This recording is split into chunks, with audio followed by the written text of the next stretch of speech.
Olá, boa noite. Estamos aqui novamente. Vamos aguardar, né, a entrada de vocês, é a entrada do Júnior, né, para nossa conversinha de hoje, tá certo?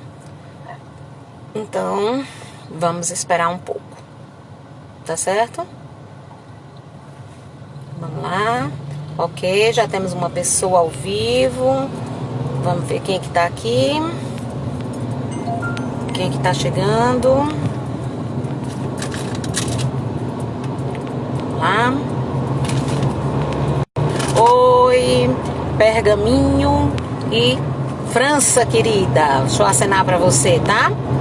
Enquanto a gente espera Júnior entrar. Acho que a internet dele hoje tá assim, um pouquinho, né, com algum probleminha. Mas eu acho que é de todo mundo, né, minha gente? Aqui, ele já chegou. Vou chamá-lo, tá? Tá certo? A solicitação pra ele, ok? Vamos lá. Oi, Sônia. Oi, agora a gente tá te vendo. Agora você Agora tá eu estou me também, vendo. tá dando certo? Onde eu vou? Aqui, tudo certo? Agora deu certo. Eu estou vendo e ouvindo você. Pronto. Tranquilo. Olhe, nós já. Oi, Alberto, tudo bom? Nós já fizemos a prece inicial enquanto você chegava, tá certo? Tá me ouvindo? Estou Então sim. você já pode começar, meu querido. Deixa eu só lhe dar as boas-vindas, né? Que sempre eu tenho que dizer que é com o coração cheio de alegria, cheio de afeto e cheio de amizade que a gente do Lar Espírita, o Bom Samaritano, lhe recebe, visto que samaritano você já é. Pois Seja é um bem-vindo. prazer. Boa noite a todos. É um prazer estar mais uma vez aqui, a gente conversar um pouquinho.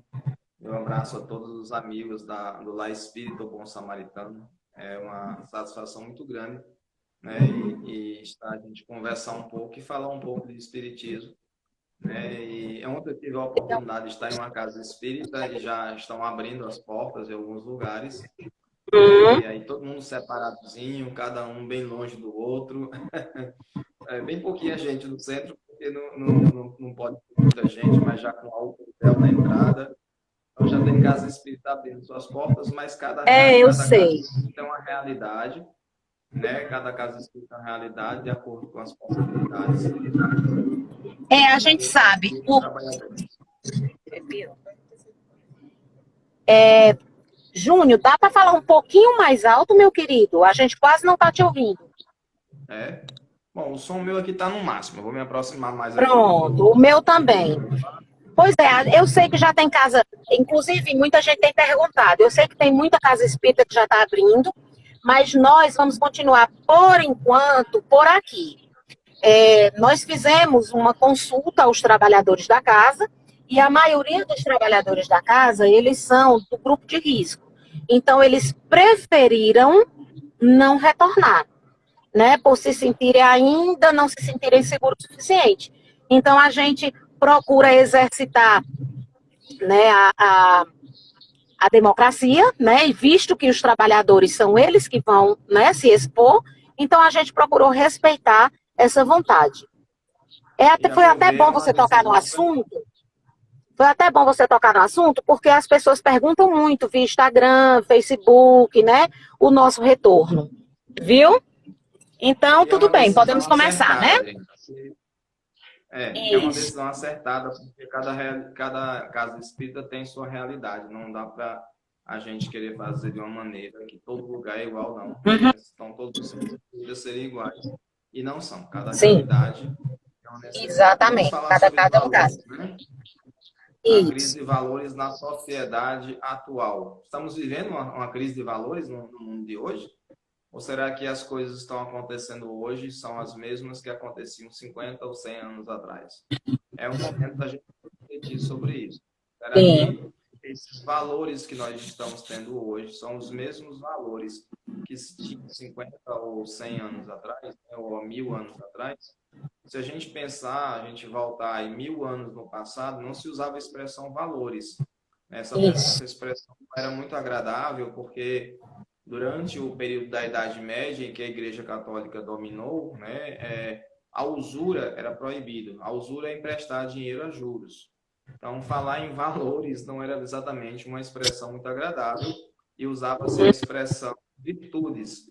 As três virtudes principais eram as virtudes teologais: a fé, a esperança e o amor, né? Que o apóstolo Paulo cita no final do capítulo 13 da sua epístola aos Coríntios. Então, havia virtudes e essas virtudes não eram fruto do nosso talento, não eram fruto da nossa conquista, mas eram fruto da graça divina. Aí, se você tinha uma dessas virtudes ou qualquer uma outra virtude que fosse elencada pela Bíblia, a graça divina estava olhando para você se você tinha uma virtude, né? Quer dizer, a gente até hoje diz assim, Deus me dê fé, aumente minha fé, como se a gente não fosse capaz de ter isso em si como uma conquista, como algo que a gente construiu, mas algo sempre dado por Deus. E essas virtudes, né, com o tempo, numa sociedade tradicional como é o catolicismo, a partir Sim. do século XIV e XV, passa-se lentamente a chamar de valores, né? Com o surgimento de um novo tipo de sociedade, que é a sociedade capitalista. As pessoas falam realmente em valores, valores pecuniários, dinheiro, e aí as coisas começam a mudar, a nomenclatura, o vocabulário, ele muda e não se fala em virtude, mas se fala em valores. Com a Revolução Industrial, as pessoas substituem expressões de virtudes e até mesmo valores por expressões, como, por exemplo, a gente tem qualidades e defeitos. Né? No meio espírita, nós utilizamos muito essa expressão. Né? Nós não temos pecados ou virtudes, temos qualidades e defeitos. Quer dizer, dentro de uma perspectiva da Revolução Industrial, uma máquina ela tem defeitos. Quer dizer, ela não funciona direito. Portanto, o pecado não é uma desobediência. O pecado não é uma desobediência a Deus, né? Mas o defeito é uma falha no meu funcionamento. A sociedade que a gente vive hoje está em harmonia, quer dizer, ela está funcionando de uma maneira que as engrenagens encaixem e que tudo se funcione de uma maneira harmônica, né? Parece que não, né? Podia falar 50, 60, que os jovens tinham uma visão diferente e aí tinha um conflito de gerações. Se falava, por exemplo, no rock, né? A música do rock substituía os estilos musicais anteriores. Rock é pedra. E aí dizia que é rock and roll, uma pedra rolando. Era uma música barulhenta, uma música agitada, uma maneira de cortar o cabelo, uma maneira de se vestir, uma maneira de dançar diferente. O Elvis Presley, e aí as pessoas, né, que cresceram dentro de uma ótica diferente, viram, nossa, esses jovens de hoje em dia são malucos, né? Ouvem uma música, parece uma pedra rolando de uma ribanceira, e aí a expressão rock and roll, eles dançam de maneira desengonçada, e antes se dançava valsa, se dançava abraçado, se dançava uma seresta. Minhas tias já estão desencarnadas, já com, né, quase 90 anos desencarnaram, elas dançavam serestas, né? E era aquela músicazinha bailando ali, e eu, uns anos, Jovem Guarda no Brasil, e tanta coisa mais, com Tropicália, tudo ficou diferente, e aí se teve o que nós chamamos de uma crise de valores naqueles anos, né? Nos anos 50, nos anos 60 e nos anos 70. No Brasil se falou que nos anos 80 não se tinha valores, chamou-se até de a década perdida, quando se refere à economia. Porém, quando se refere à música, foi uma década excelente, né? Kid de Abelha, né? Legião Urbana, Lulu Santos, Cazuza e tantos outros paralamas do sucesso que fizeram realmente sucesso e trouxeram uma visão de mundo. Portanto, falar hoje em crise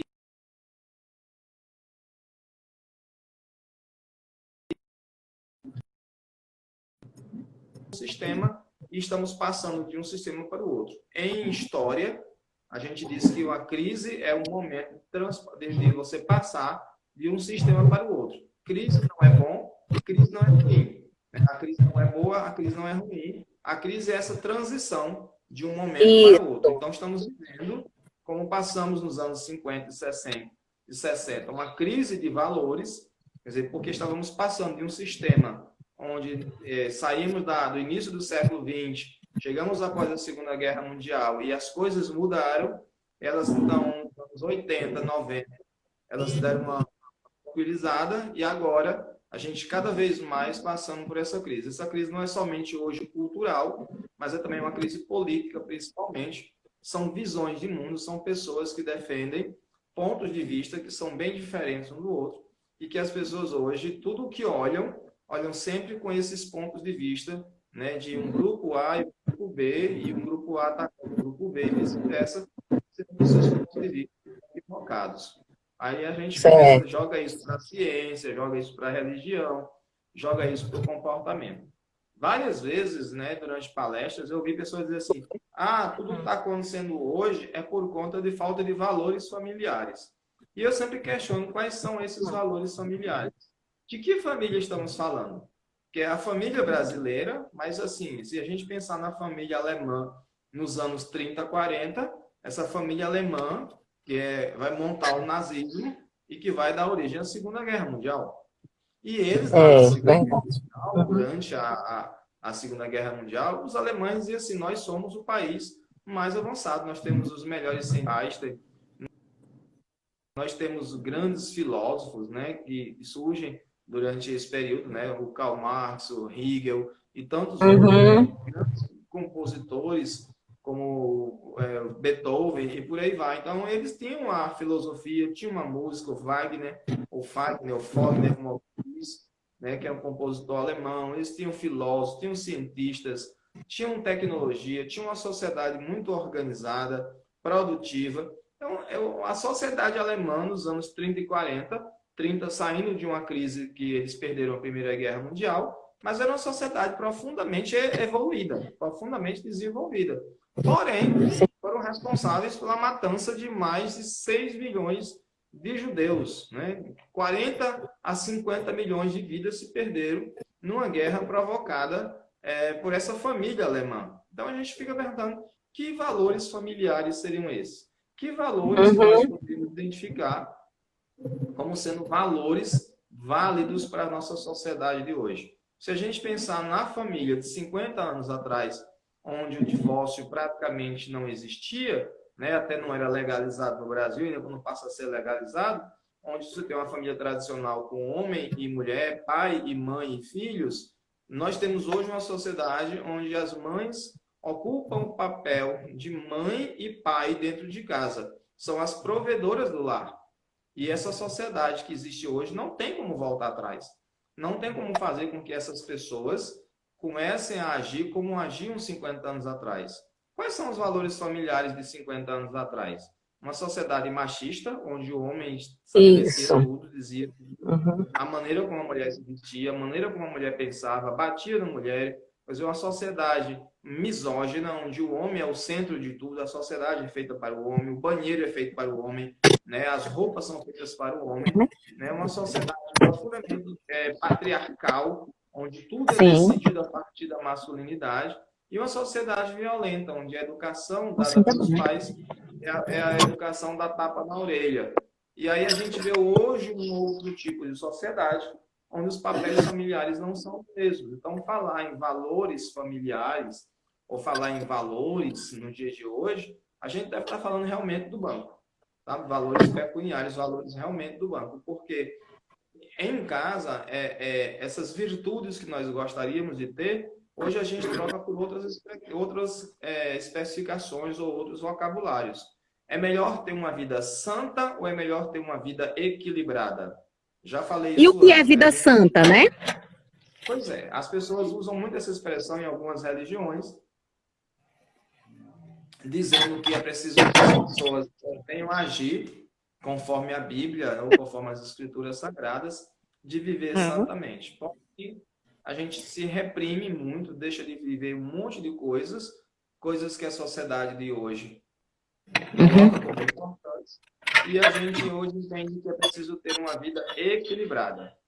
Ter uma vida equilibrada significa que você pode experimentar, né, mas necessariamente você não tem que ficar viciado nisso ou dar excessivo valor a essas coisas, né? Então, hoje você tem uma sociedade onde o número de gêneros sexuais, de orientações sexuais, de comportamento das pessoas, não só em relação à sexualidade, mas em relação à política, né, em relação à sua cultura individual ou familiar, eles são os mais diversificados. Há 50, 100 anos atrás, nós tínhamos uma sociedade que tentava ser homogênea, ou seja, o valor de uma família era o valor de todas as famílias. E hoje a gente diz que o valor ele é individual, ou seja, o meu valor pode não ser exatamente igual ao de minha mãe, que pode não ser exatamente igual ao de minha filha, que talvez não seja de minha neta. Minha mãe hoje é evangélica, eu sou espírita, minhas filhas têm a religião que quiserem e minha neta terá a religião que quiser. 100 anos atrás, a família todinha era católica. Quantas vezes eu vi no centro espírita as pessoas chegarem, assistir uma palestra e dizer: eu gostaria tanto de ser espírita, mas minha família é católica, ela não vai aceitar que eu seja espírita. E a pessoa deixa de frequentar o centro espírita porque a família não aceitaria que ela se tornasse espírita, né? E já vi senhores de 60 anos de idade, 65 anos de idade, em que a mulher queimava os livros espíritas dele quando ele saía. Ele ia para a rua fazer uma compra, comprar pão, quando voltava o livro tinha virado cinza. Porque a mulher não queria que um homem de 65 anos escolhesse uma outra religião, que seja o espiritismo. Então, ainda temos esse tipo de sociedade. Com esse tipo de sociedade onde as pessoas são uniformes, onde as pessoas são todas homogêneas, onde todo mundo tem que agir do mesmo jeito, pensar do mesmo jeito, e a variante não é aceita. Só que hoje nós nos deparamos com a sociedade da diversidade, onde você tem pessoas das mais diferentes visões de mundo, comportamentos, né, morais, comportamentos éticos, que são muito individualizados e que necessariamente não são o valor de toda a sociedade. Então, você hoje tem uma família onde o pai é católico, a mãe é evangélica, o filho é...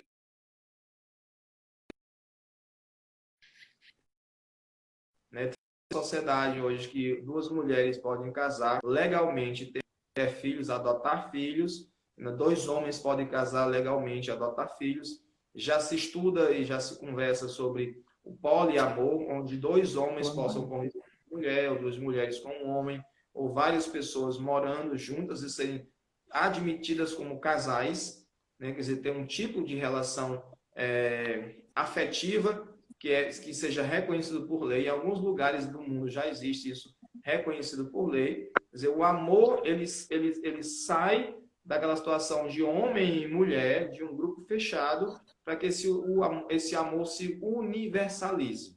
Aí as pessoas que estão acostumadas com a sociedade, onde ela está muito fechada em um só parâmetro, elas se escandalizam por ver toda essa variedade. Se a gente pensasse assim, Deus quer que a gente ame, tenha um amor universal. Aí umas pessoas decidem morar juntas, decidem dividir suas contas, decidem dividir sua cama, decidem dividir seus problemas, decidem dividir sua afetividade, e aí eles vivem numa certa realidade de comunhão. Não, isso não é aceito, mas é aceito que um homem e uma mulher vivam juntos, mesmo que esse homem traia essa mulher, mesmo que esse homem mata nessa mulher, mesmo que seja um mau exemplo para os seus filhos, mas é a família tradicional brasileira. Então, que família tradicional boa é essa? Misógina, quer dizer, uma sociedade extremamente masculina, que pode o homem ter amantes, e isso não é um problema, mas é proibido duas mulheres serem fiéis, se amarem e viverem juntas, porque isso não está de acordo com a moral cristã. Então, e adotarem filho, hein? Pois é, essa é uma grande discussão. Eu estava conversando ontem, e esses dias falando que nós temos um tipo de religião, que é a religião tradicional, como, por exemplo, o catolicismo, que não aceita somente a Bíblia como fonte de inspiração, mas que a tradição também ela é importante e ela determina o comportamento do católico. Aí você cria religiões modernas, como o protestantismo, que vai surgir a partir de Martinho Lutero, no século XVI,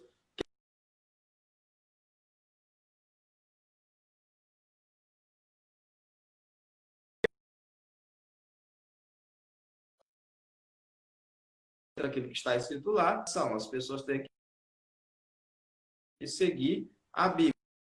Tem uma religião como o Espiritismo, que também é moderna, ela vai surgir no século XIX, e dentro do que nós chamamos de moderno, ainda há a ideia de que todos têm que ter um comportamento moral, e que esse comportamento moral tem padrões que são universais, ou seja, as pessoas são todas, né, dentro de um comportamento igual. Por exemplo, muitas casas espíritas colocam placas dizendo qual o tipo de vestimenta que se pode utilizar naquela casa espírita. Já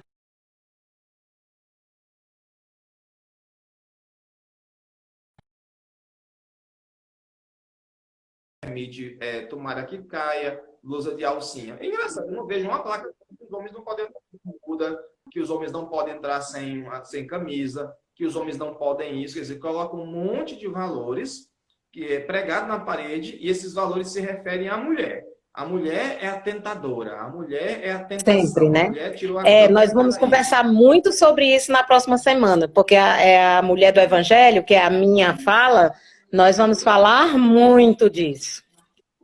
Pois é, então assim, como é que na casa espírita os valores, eles são castradores para a mulher, mas não são Para a mulher. o homem? Por quê? Porque esse tipo de religião, que é o espiritismo, é o que a gente chama de religião moderna. Ah, então se é moderno é bom. Necessariamente não. Não necessariamente, exatamente. Ela é um tipo de religião que as pessoas têm que uniformizar os comportamentos. Com os anos 60, principalmente, se criou um tipo de visão de mundo chamada de visão pós-moderna, onde os valores eles são mais individualizados, ou seja, aqueles comportamentos muito mais importantes do que as visões de mundo. Eu olho para o mundo e eu me comporto conforme aquilo que eu quero me comportar. Portanto, Sim. Isso aí vai ser muito mais independente. Quer dizer, é um conjunto de outras regras que se aplicam a mim. Então, hoje você vai entender que há espíritas que são mais seguidores de uma religião moderna e você vai ter dentro do meio espírita, espíritas que são mais uma vertente pós-moderna. Quando você diz, eu já escutei espíritas dizendo que esse negócio de homossexualidade não existe, que não está na Bíblia. Então, assim, eu sou contra. Então, as pessoas aí já vi palestrantes dizerem isso.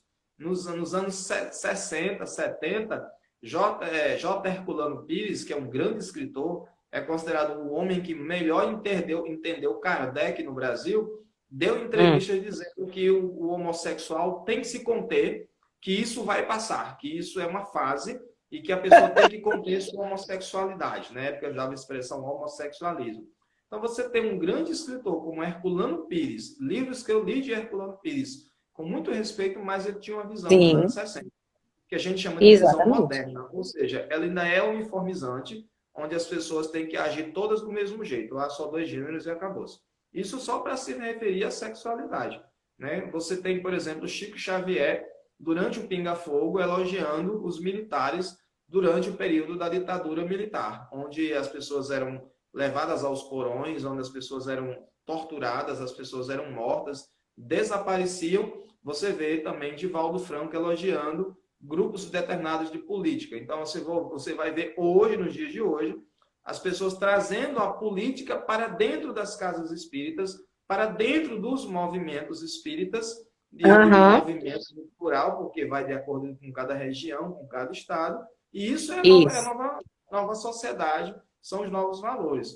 Uma sociedade pós-moderna, ela permite todas essas discussões, onde as pessoas têm visões. Então, você vai chegar... Eu já cheguei em casa espírita que o presidente do centro espírita era a favor de um grupo político e ele conversava com as pessoas, né, sobre na época da eleição, na porta do centro espírita. Ele não chegava dizendo assim, vote no meu candidato, mas exaltava as qualidades do seu candidato diante das pessoas, embora ele nem estivesse fazendo palestra. E já vi palestrantes espíritas também exaltando as qualidades de um outro candidato e não daquele que ganhou. Então, a gente vê hoje, dentro do movimento espírita, veja bem, não é dentro da doutrina espírita, é dentro do movimento. O movimento são as pessoas. Sim, nós também já conversamos sobre essa diferença. Isso, né? Então, você não vai ver dentro da doutrina espírita um espírito como Emmanuel chegar a dizer assim, olha, sigam o general fulano ou o líder comunitário Beltrano. Então, isso aí dos espíritos, essa busca por uma sabedoria para a gente viver melhor. Mas os espíritas vão discutir. Então, já chegou pessoas na casa espírita, frequentadores, me perguntar, olha, como é que o senhor permite que uma pessoa aqui esteja frequentando a casa se ela é a favor do aborto? Aí vai se discutir, mas o aborto, a gente conversou aqui outro dia desse sobre isso.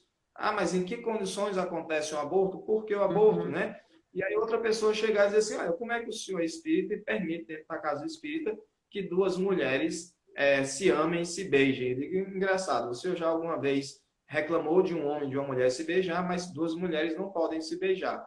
Elas têm um direito constitucional, né? Como também não seria conveniente a um palestrante beijar outra mulher durante uma palestra, também não seria conveniente a duas mulheres ou a dois homens durante uma palestra se beijarem, porque o ambiente ele é apropriado para a palestra e não para o romance. Então, todo lugar tem os seus comportamentos. Todas as pessoas podem agir da maneira que bem entenderem, mas eu estava fazendo uma palestra ontem, um calor enorme, eu estou com calor agora. Eu dizia, eu queria que eu tivesse de calção de banho aqui com um chuveirinho em cima de mim durante a palestra, que a água caindo e eu fazendo a palestra e me refrescando ao mesmo tempo, né? Porque a casa espírita não tem ar-condicionado e mesmo que tivesse, não seria conveniente ligar, porque circularia melhor o vírus e isso causaria um efeito nocivo, não seria nada bom. Então vamos falar sobre ética muito mais do que sobre moral. Moral é um conjunto de comportamentos que eu posso ter ficado no escuro dentro do banheiro, eu tenho que agir do mesmo jeito que agiria se eu estivesse na praça pública ou no meu trabalho. Porque a moral é um conjunto de valores que norteiam a minha maneira de ver o mundo. Não é ruim ter moral. Mas hoje, em sociedade, precisamos falar sobre ética. A ética como um conjunto de comportamentos onde eu estou em relação com outros seres humanos e que limitam os meus direitos e que limitam os meus deveres. Né? Diz, olha, eu tenho direitos e deveres, e a partir desse conjunto de regras que são criadas a partir da Constituição e também a partir dos valores da sociedade, a gente se comporta dessa ou daquela maneira. Então, na casa espírita, como na rua, como no fórum ou como numa praça, a gente tem que ter um comportamento de respeito à diversidade, de respeito ao outro. Quem é que é tão tolo que vai querer agir conforme todo mundo, só para poder se encaixar? Aí a gente fala das escolas integradoras e das escolas inclusivas. As escolas integradoras do passado diziam que quando um aluno chegava com deficiência, ele tinha que se integrar à escola e agir conforme a escola. Aí chega um rapaz na escola de cadeira de rodas e a escola não tinha uma rampa para ele subir. Então é o seguinte, como todo mundo andava, cabia o cadeirante se virar e subir as escadas com a cadeira de roda. Sempre tinha que ter duas pessoas para levantar a cadeira de roda e colocar. Isso é uma escola integradora. Chegava um aluno cego e chegava na sala de aula, ele tinha que se adaptar. O professor escrevia no quadro, ele não enxergava, ele não sabia o que estava acontecendo na aula. Isso é uma escola integradora, o cego que se adapte ao mundo das pessoas que enxergam. Numa escola inclusiva, coloca-se rampas, o professor ele tem que aprender as necessidades do aluno. Se o aluno é surdo, ele aprende Libras ou que tem um intérprete na sala de aula. Se o aluno tem deficiência visual, ele tem que falar e não apenas escrever no quadro, mas que o aluno que tem deficiência visual seja capaz de entender. Às vezes o aluno não tem uma deficiência total, a deficiência visual total, ele enxerga alguma coisa, ele consegue, às vezes, estando muito perto do quadro, escrever. Isso se aplica à escola como se aplica também à vida. Se há necessidades diversas, porque nós somos seres humanos diversos, nós não somos iguais. Agora, por exemplo, a discussão é acabar com as escolas inclusivas e voltar a ter salas de aulas especiais para alunos com necessidades educativas especiais. Acabar a inclusão. A inclusão nunca aconteceu, nunca se investiu adequadamente em inclusão, nunca se treinou professores para isso, e aí nunca nem de fato aconteceu, vamos acabar. Mas, ao invés de investir para que de fato a inclusão acontecesse, vamos dar um retrocesso, vamos dar um passo atrás e separar os alunos excluídos. Aí como é que a gente usava a nomenclatura 50 anos atrás? Aquela classe era a classe dos doidinhos. Aí tinha aluno com deficiência auditiva, tinha aluno com deficiência visual, tinha aluno com autismo, tinha aluno com as mais diversas situações, mas todos eram os doidinhos. O professor era doidinho. E não tinha nada de doidinho ali, eram apenas pessoas. Uma pessoa que era cadeirante era chamada de doidinho. Ele não tinha nenhum problema na mente dele, era um problema na coluna, era um problema nas pernas. Era um problema de mobilidade, mas ele era a classe dos doidinhos, porque ali havia outros com síndrome de Down, com autismo, com outras necessidades educativas especiais. Aplicamos isso à sociedade. Como é que a gente pode tratar todo mundo igual na sociedade? As necessidades determinam os direitos. Se eu estou numa fila e chega uma senhora com uma criança no colo, ela vai ficar cansada de segurar aquela criança no colo. Então, a necessidade dela é maior que a minha, que estou saudável, que não estou com ninguém no colo, ela passa na frente e é atendida primeiro. Se eu estou na fila, tenho 30 anos e chega um senhor de 70 anos para pagar um boleto, a necessidade dele é superior à minha. Ele não pode ficar o tempo que eu fico. Ele já tem o dobro da minha idade, então ele vai e passa na frente. A necessidade cria leis e essas leis estabelecem os nossos limites, os nossos direitos, os nossos deveres. Numa sociedade moderna, quer dizer, numa sociedade onde as pessoas todas têm que agir do mesmo jeito, isso não acontece. O velhinho fica na fila junto com o jovem de 20 anos, enquanto o jovem está ali ouvindo música bem alegre, o idoso, sem aguentar mais nem ficar em pé, tem que ficar na fila porque os direitos são iguais. Dizer que no Brasil não há indígenas, há brasileiros, significa negar a cultura de uma população que foi durante 500 anos segregada, afastada. Negar que no Brasil há negros, há apenas brasileiros, significa dizer que os negros não têm ter as mesmas condições econômicas, sociais, mesmos acessos que os brancos. Ou seja, é negar a diversidade. E o que os espíritos dizem para nós, né? Que nós todos somos seres humanos, que nós nascemos e renascemos em diversas posições sociais ao longo da vida para aprendermos coisas que nós não aprenderíamos se nascêssemos sempre naquela posição social ou de maneira geral. Um homem só aprende coisas que os homens aprendem. Ele nunca vai saber o que é a dor do parto. Precisará nascer mulher um dia para saber o que é a maternidade. Uma mulher jamais entenderá o que passa na cabeça de um homem em relação a alguns assuntos, né? Então, a mulher nasce também um dia homem para que ela compreenda as suas necessidades de outras perspectivas. Nem são melhores, nem são piores, São piores. são outros.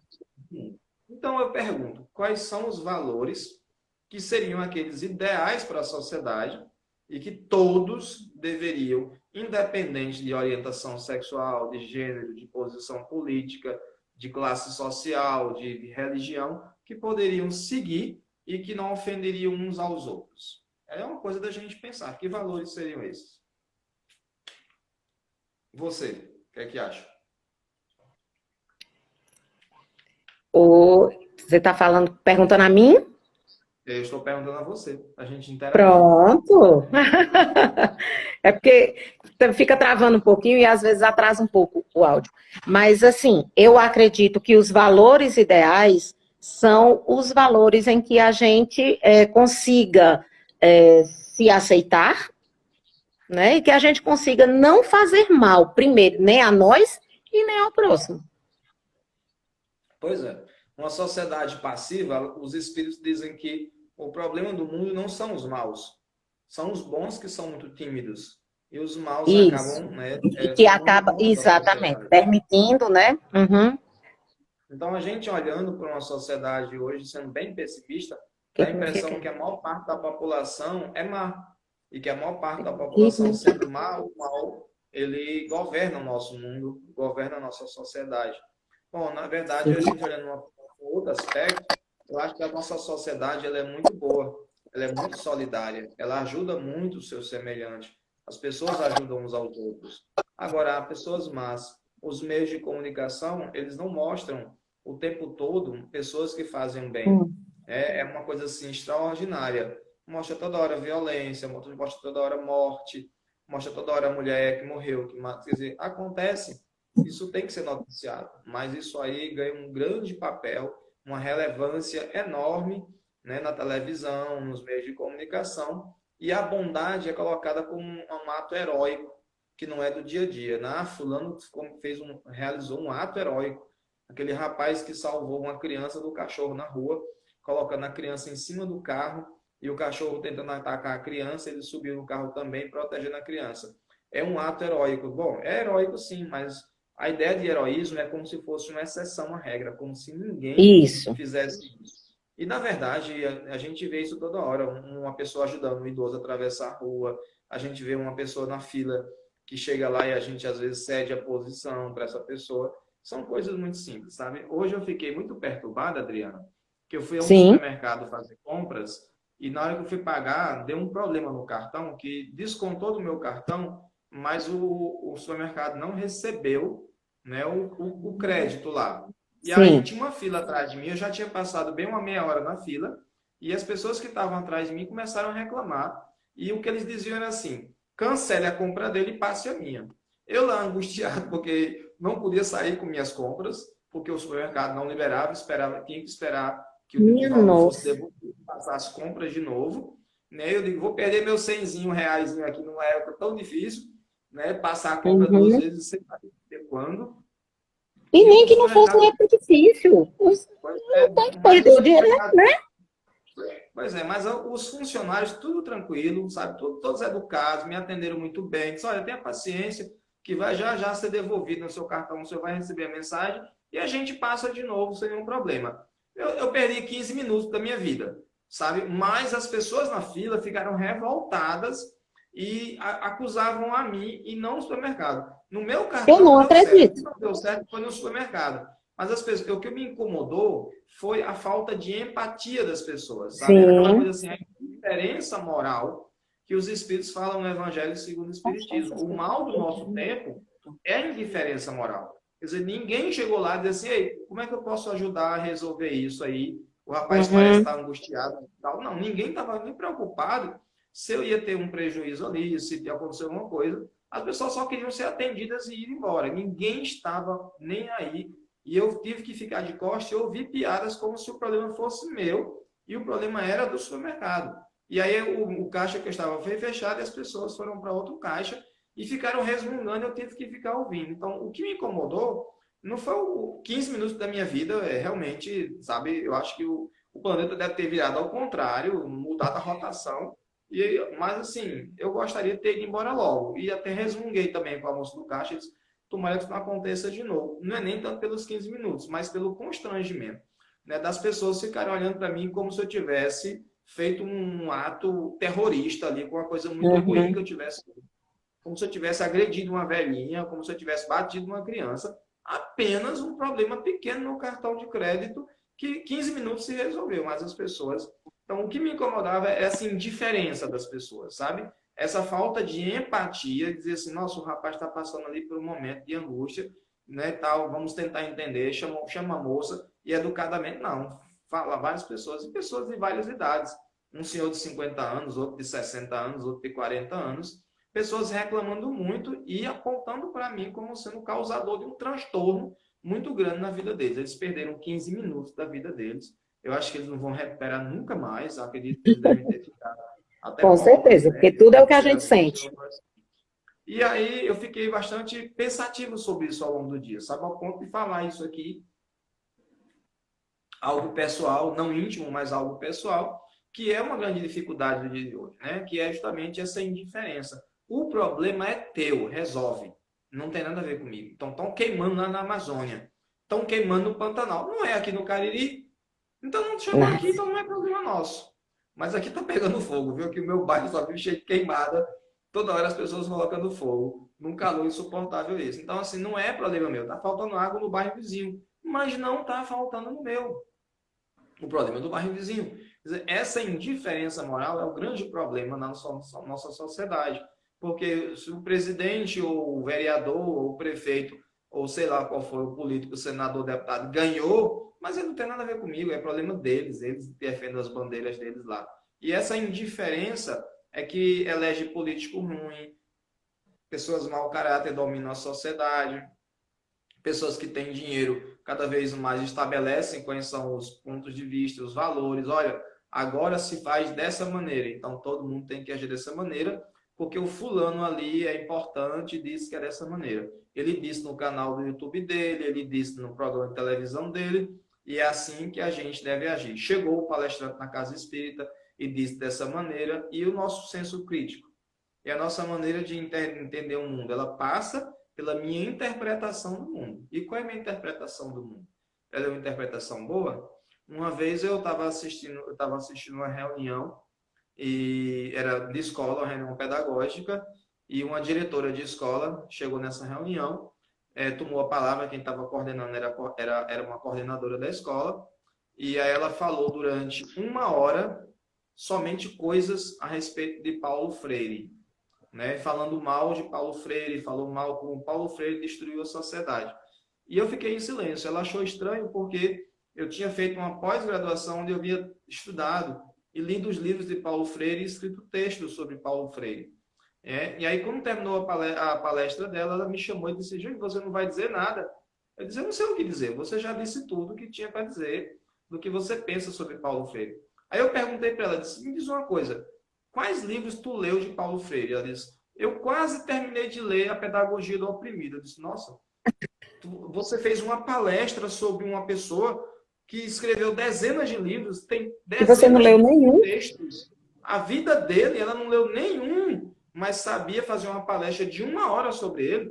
Se você me pedisse hoje para fazer uma palestra sobre Paulo Freire, eu ia pedir para me preparar, para eu fazer umas anotações. Mas essa pessoa soube falar de alguém da qual ela nunca leu um livro, mas ela assistiu vídeos no YouTube. E ela tornou-se uma grande autoridade sobre isso. E aí é um grande problema na nossa sociedade hoje. A gente não está sabendo utilizar os livros para que a gente se eduque por livros. E a partir desses livros, a gente crie senso crítico. E a gente seja capaz de mudar a sociedade na direção daquilo que a gente acha correto. E não simplesmente porque alguém me mandou um videozinho pelo WhatsApp e por esse videozinho se sabe que a Terra é plana. E aí tem que aceitar que a Terra é plana porque no vídeo está dizendo... E que tem que andar devagar, senão a gente vai cair na borda da assim, Terra. Como ela é uma panqueca, se a gente correr muito, pode ser que ela comece a girar muito e a gente caia para fora do planeta, né? Devido à velocidade, né? Cada vez mais. Quando eu era criança, eu pensava isso. Eu dizia, se a Terra é redonda e se a gente correr, faz a Terra girar mais rápido. Se todo mundo do planeta... Eu era uma criança, eu devia ter 5 anos, quando alguém me disse que a Terra era redonda, então na minha cabeça era, se todo mundo corresse mais na mesma direção, a Terra giraria mais rápido, né? Então, é um pensamento infantil. Uma criança de 5 anos pensar isso é uma coisa natural. Quando a gente vai crescendo, vai percebendo que o nosso peso, a nossa massa, não é suficiente para influenciar de maneira nenhuma a massa do planeta. O planeta é gigante, comparado com eu sou uma formiguinha em relação ao planeta.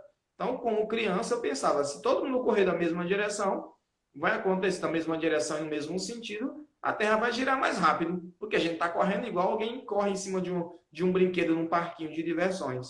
Mas aí a gente cresce, lê os livros e descobre que não, isso não faz sentido, que isso é impossível de acontecer, mas alguém assiste um vídeo da internet e acha que é possível que as coisas sejam de tal maneira, porque alguém disse que é assim e vai tentar trazer as explicações científicas mais mirabolantes. Portanto, eu repito uma frase de Siddhartha Gautama, o Buda. Nunca siga uma tradição porque alguém, por mais honorável que seja, disse que é verdade. Experimente, reflita, medite, coloque em seu pensamento isso e descubra que isso é verdadeiro ou é falso a partir de sua experiência e não porque algum sábio vos disse no passado ou uma grande tradição vos disse que seria dessa ou daquela maneira. Tem perguntas aí, não tem? Tem, mas assim, eu acho que é mais uma afirmação. Eu vou primeiro pontuar algumas coisas, né? Eu achei interessantíssimo, Júnior. Nós somos muito acostumados com a sua fala maravilhosa, mas eu acho que a retomada, a fala que você fez hoje, está, dentre todas as maravilhosas, uma das mais formidáveis. Né? Se é que no nosso vocabulário formidável é melhor do que maravilhoso, não sei. Né? Mas só como uma forma da gente falar. Porque você começou desde a análise da forma de crise, né? O que é crise, depois para passar o que são valores, depois você trouxe para a gente, né, a nossa forma de pensar, né, que eu acho que um dos nossos problemas enquanto brasileiros, né, com essa forma de pensar, a gente insiste em não conseguir pensar coletivamente, né, a gente insiste em pensar primeiro eu, depois os meus, depois o resto, né, e a gente nunca consegue desenvolver essa empatia, se colocar no lugar do outro, né? E assim, E outra coisa também que eu achei extremamente importante, que eu falo demais com os meus alunos, é a história da gente se apropriar de um assunto, a gente falar de um assunto sem conhecê-lo realmente. Eu digo muito para os meus alunos que, né, a ciência facebookiana, eu costumo dizer isso em sala de aula brincando com eles, né? Eu digo, ó, minha gente, vocês não se formam em ciência facebookiana, né? Então, a gente tem que ter cuidado. Outra coisa que eu falei para eles essa semana, né, na disciplina de economia, é que as fake news sempre existiram. Só não tinham esse nome. Só não eram espalhadas via internet. Né? Que eu até falei para eles que eu acho interessante que, por certa vez, uma pessoa que estava, uma mulher que estava candidata a prefeita do Juazeiro, ela não conseguiu se eleger porque criar uma fake news de que ela ia pintar o Padre Cícero de vermelho, né? Então, é uma falta de informação tão grande que chega a ser ingênua, né? Que chega a ser, porque o povo acredita numa coisa tão, assim, de uma fantasia tão grande, de uma coisa tão grande que passa, que beira a inocência até, né? Então, essa falta de conhecimento realmente das coisas, né, na forma científica, né, faz com que a gente acredite que a Terra é plana, faz com que a gente acredite, né, em mil e uma outros fake news, né, vamos dizer assim. Então, eu acho interessantíssimo. Hoje a sua fala foi, assim, fantástica. Nesse sentido, né, que todas são, tá certo? Mas a pergunta que nós temos aqui, eu vou falar para você, né, que ainda é sobre a história da bondade, né, que você falou, que disse que, né, você comentou, acho que inclusive já respondeu isso, né, que ele vai dizer, mas o nosso querido João diz assim, eu acho que o bem não se manifesta, talvez, peraí, viu? Talvez seja o medo de represália, porque quando se defende uma causa nobre, a pessoa se torna inimiga do sistema. Se você pode esclarecer isso ou comentar. Bom, a grande dificuldade, né, para algumas pessoas é ter a coragem de enfrentar aquilo que está errado, né? Existe uma frase muito antiga que diz que se você repetir uma mentira 99 vezes, na centésima ela vira verdade. Né? E aí vira verdade porque as pessoas passam a acreditar, porque ouviram desde crianças que era assim, né? A gente ouve desde criança que espiritismo é coisa do demônio e ouve tanto isso que aí as pessoas, quando vão às vezes às casas espíritas, vão assustadas achando que vão encontrar o demônio lá, porque ouviram desde criança que é assim, não pode ser de maneira diferente.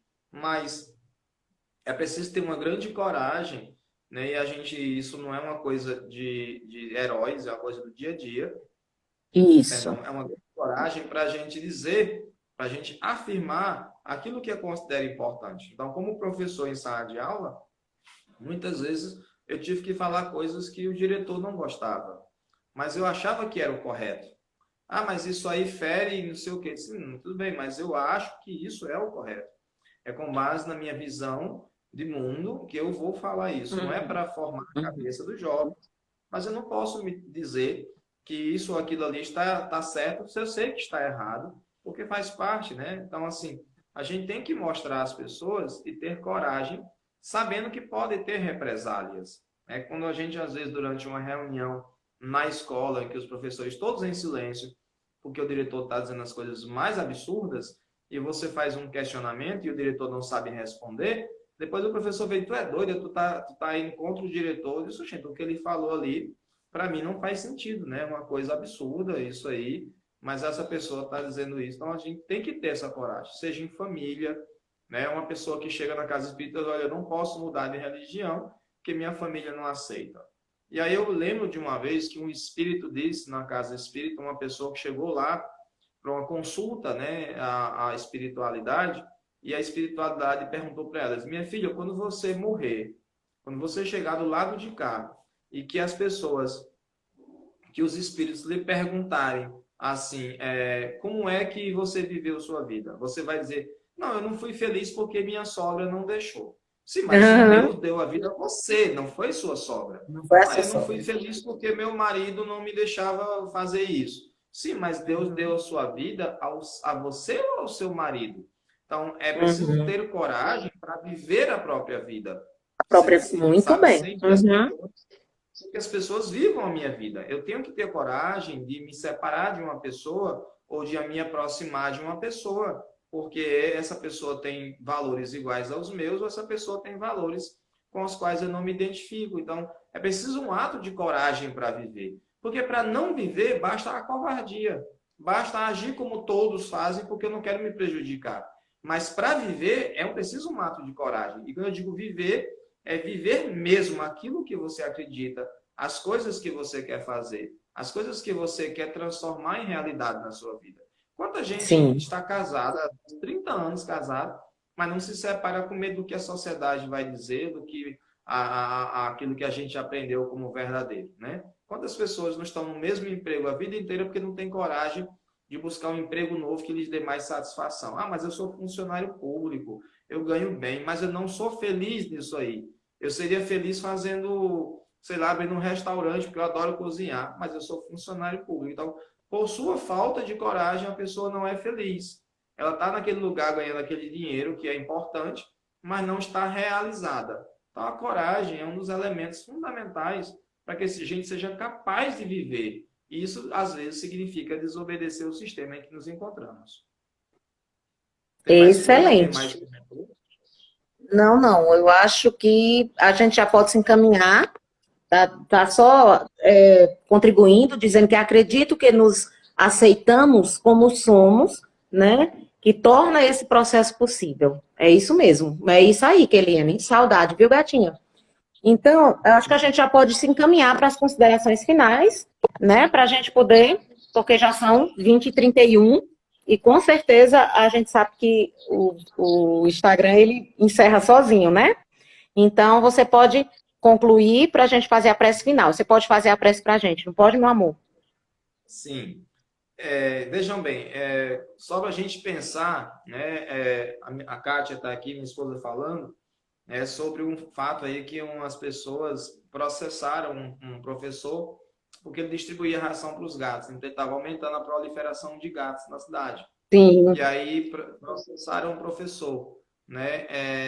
Teve um rapaz que escreveu um livro que falava mal de uma igreja e aí a igreja processou o professor. Quer dizer, as pessoas fazendo a coisa certa, tem gente que vem e diz, não, você está fazendo a coisa errada. Vamos processar aquele cidadão que está cuidando dos gatos porque, já pensou? Porque está proliferando o número de gatos na cidade.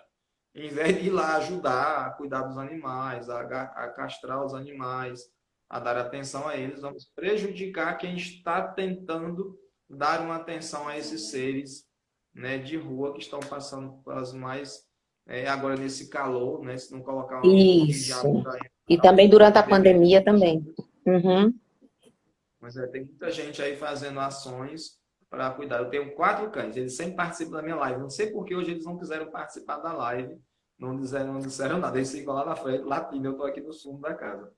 Bom, eu queria agradecer ao convite, agradecer a amizade de todos vocês, né, do Lar Espírito Bom Samaritano e toda a comunidade que forma esse grande centro espírita, que a gente tenha a oportunidade, muito em breve, de poder se abraçar. É uma outra característica dessa crise que nós estamos vivendo. Quando a gente se encontrar, não vai poder se abraçar. A gente vai poder ficar olhando de longe um para o outro, de máscara, dando tchauzinho, E- dizendo, oi, que bom te ver, mas a gente não pode correr o risco de contaminar ou de ser contaminado. É uma sociedade Sim, onde vai ter menos afetividade, e afeto significa isso. tocar o outro, Muito tocar difícil no para mim, olhar, né? tocar...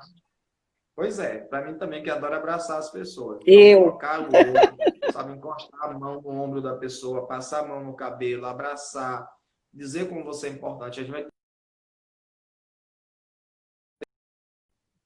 Mais contida, né? fica que as pessoas, né? A gente vai ter que aprender a sorrir com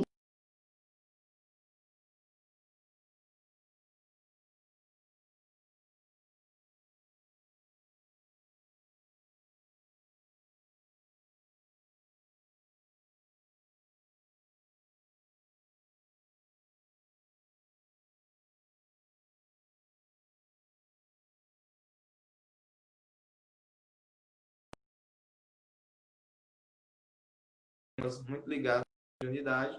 Quem quiser participar, assistir, está à vontade, sempre às 8 horas, nas terças. Pronto. Vamos lá, vamos lá. Primeiro, antes de você fazer a prece, tá me ouvindo, Júnior? Antes de fazer a prece, mande nosso beijo para a Kátia, viu? Para sua esposa. E um beijo a todos que aqui estão. Pronto. Pois então, faça, por favor, né? Que eu acho que a internet já está também e o tempo já está muito corrido. Você faz a prece e a nossa gratidão para você, querido. É imensa. A sua fala hoje foi extraordinária. Eu que agradeço sua gentileza, seu carinho de sempre. E um abraço a todos. Vamos fechar os olhos, quem assim desejar, para a gente se concentrar mais fácil e entrar em contato com a divindade. Bom Deus, nós te pedimos que nos ajude todos os dias a sermos pessoas melhores, a afirmar a verdade que está em nosso coração, que é da bondade, de praticar a solidariedade, de estender nossa mão àquele que mais necessita, de podermos abraçar, se não fisicamente, mas pelo menos com o nosso amor, aquelas pessoas que estão passando por algum tipo de dificuldade, que precisam de conforto. Que o Espiritismo seja esse conforto para essas pessoas que passam por essas dificuldades, por esses problemas, às vezes de incompreensão, às vezes de perder um parente para a morte, às vezes de uma doença que nos assalta de algum momento. Então, te agradecemos por todas as coisas boas que temos, pelos amigos e, às vezes, pelas ervas daninhas que aparecem em nossas vidas, que são aquelas pessoas que, de alguma maneira, nos ofendem, nos fazem mal. Te agradecemos pela noite de hoje, pela tua presença sempre em nossas vidas, a nos inspirar a sermos pessoas melhores. Muito obrigado. Que assim seja. Que assim seja. Meu querido, você hoje estava inspirado, não era? Pense numa maravilha. Muito obrigada. E a gente, assim, fica de coração, né, sorrindo para você sempre. Obrigada a todos que aqui estiveram. Já estamos nos segundos finais. E que Deus nos abençoe, que nos ilumine e que tenhamos uma semana linda e abençoada. Um beijo no coração.